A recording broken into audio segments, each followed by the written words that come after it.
For my design document, I chose a UN voluntary opportunity, specifically the Coalition for Work with Psychotrauma and Peace, or otherwise known as CWWPP. I chose this topic because I was intrigued by their mission statement.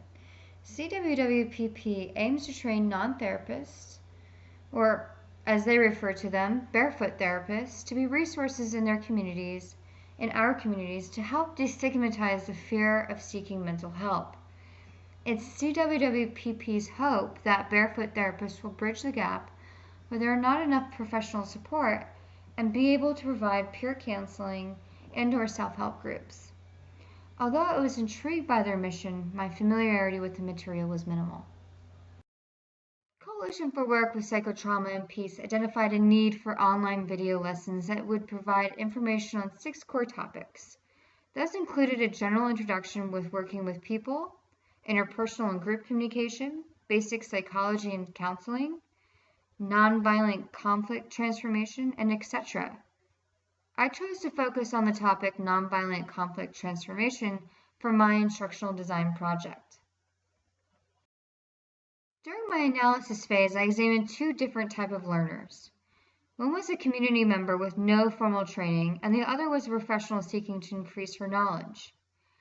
The community member was concerned about the violence that was occurring against his Muslim friends and wanted to coordinate self-help groups, but was reluctant to do so until he received more formal training.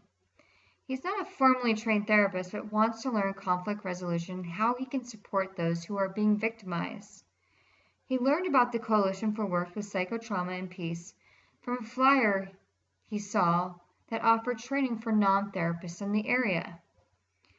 The professional has been a therapist for 5 years and is hoping to get more training that focuses on conflict-prone areas. She lives in a community that in the past several years has seen a high rise in violence toward Muslims in the community. She heard from a friend that Coalition for Work with Psychotrauma and Peace provides training from people who have real-life experiences with conflict-prone areas.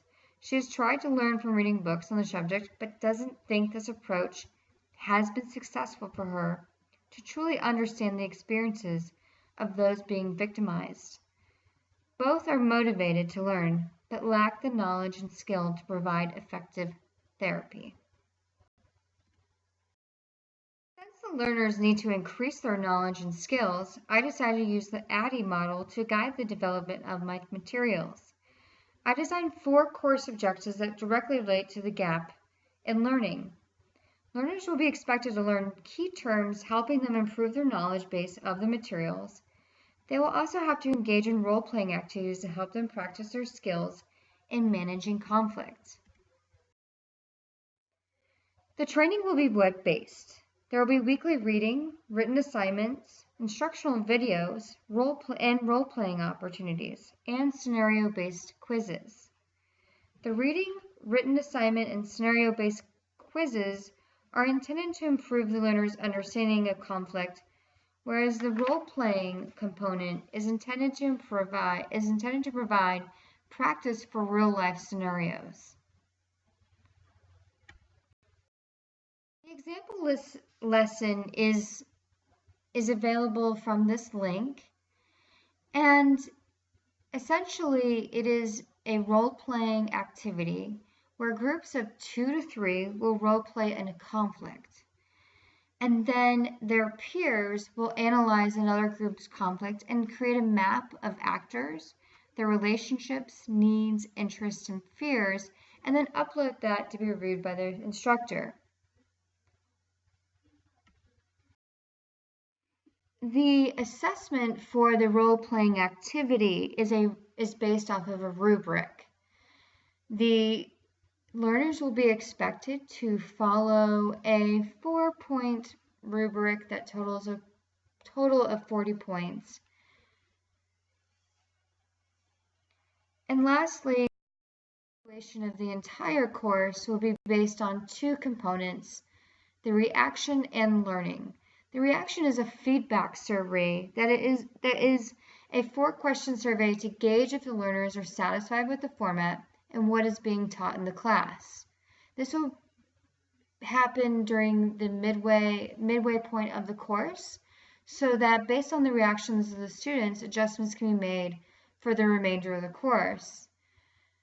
So those adjustments can include clearer instruction, changes to the communication plan, or changes to the assignments.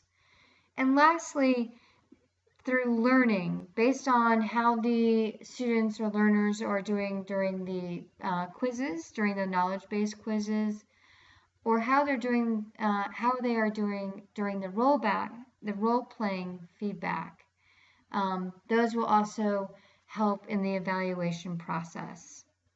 Thank you very much for watching my video on my instructional design project.